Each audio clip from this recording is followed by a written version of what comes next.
MRUL 18น้องสันเริ่มแฟชั่นเซ็กซี่ขนาด รอแท้โอเคได้เลยดีเด้อกำลังมูดกำลังได้เด้อโอเค เทคไทม์ได้เด้อคือรอดเจ้าท่าไหนจริงรอลายอีก3 ใบสุดท้ายสูงมากเบ่งพลังออกมากปินมูดแอนโทนของหนาเนี่ยสีหนาเนี่ยยังไม่มาหกเสียเลยรอลายสุดท้ายแล้วบอลอีกใบสุดท้ายมาเลยโอเคสบายดีซันอนุสาสิหาราช22 ปีสูง190 เซนติเมตรซันได้จบการศึกษาอยู่ที่มหาวิทยาลัยแห่งชาติคณะวิศวกรรมศาสตร์เป็นสาขาวิศวกรรมโยธาตอนนี้เป็นวิศวกรอยู่ที่บริษัทที่ปรึกษาซันเคยประกวดปี 2023ได้เป็นตัวแทนแข่งเวียงจันทร์ได้แต่ท็อป 18จุดประสงค์ของการที่น้องมาปีนี้มันบ่คือกับปีที่แล้วในปี 2023น้องอยากได้แต่ประสบการณ์ซึ่งมันก็ได้แต่ประสบการณ์อีหลีแต่ปีนี้น้องมากับพลังและเป้าหมายของน้องคือการเป็นมิสเตอร์ยูนิเวิร์ส2026 2 นาทีจับเวลาเริ่มจากไอยมเลยนอกจากความสูงและหน้าตาแล้วซันคิดว่าศักยภาพตัวเองมันอย่างที่จะมาเอามงปีนี้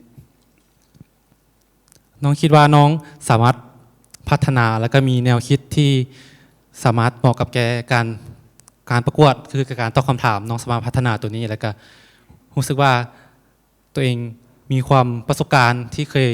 มาก่อนจากกันที่ดีกว่าคนอื่นเนาะเลยน้องป้อเมื่อกี้เห็นยกมือน้องมาประกวดฮอบแล้วนี่น้องเข้าท็อปได้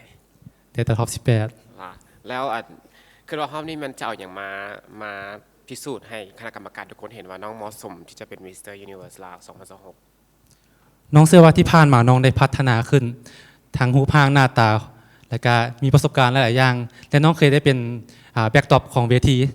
ในเครือของมิสเตอร์ยูนิเวิร์สก็คือได้เป็นผู้ซอยต่างๆน้องสะสมประสบการณ์เหล่านี้เพื่อมาในปีนี้แหละโอเคเข้าใจ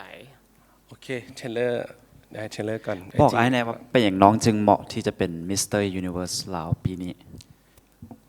แน่นอนคือความสูงและหน้าตาน้องมั่นใจในตัวนี้ด้วยไอจิซันคิดว่าฮอบนี่ซันพร้อมแล้วบอหรือว่าซันมากเพื่อสิพัฒนาพร้อมแล้วบอกมาเลยพร้อมอย่างพร้อมที่จะเป็นมิสเตอร์ยูนิเวิร์ส2026ลายกว่านี้ลายกว่านี้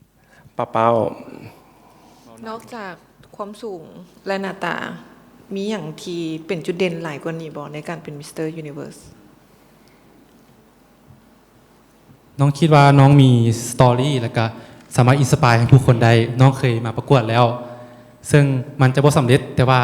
ถ้าเราลองอีกครั้งนั่นแหละคือการที่น้องจะอินสปายให้ผู้คนได้รู้ว่าเขาต้องมีโอกาสใหม่เสมอหมดเวลาพอดีต้องกับคีย์เวิร์ดเลยไอ้ก็เรียนวิศวะเนาะไอ้ว่าสิถามบ่ได้ถามซ้ำเนาะหมดเวลาก่อนเสียดายคีย์เวิร์ดของซันแมนเสียงของตนเอง inner voice มีเวลา30 วินาทีจับเวลาน้องเชื่อว่าทุกมือนี้มันมีเสียงที่รบกวนหลายๆว่าจะเป็นจากโซเชียลมีเดียจากคนที่ตัดสินเฮาเนาะการที่เฮากลับมาฟังเสียงของตัวเองว่าเฮาต้องการอย่างไรแท้สัดเจนตัวเองว่าเป้าหมายของเฮาคืออย่างซึ่งน้องได้ใช้แนวคิดนี้ในการปฏิบัติแต่พอน้องเชื่อว่าถ้าเฮาประสบความสำเร็จในเป้าหมายของเฮาแล้ว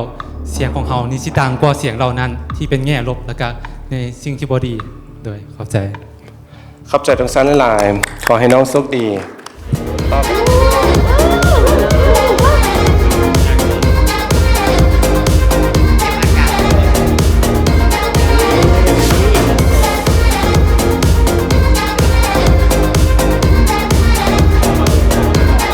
MRUL 18สันอนุสาสีหาราชตัวแทนนำเสนอแขวงเวียงจันทร์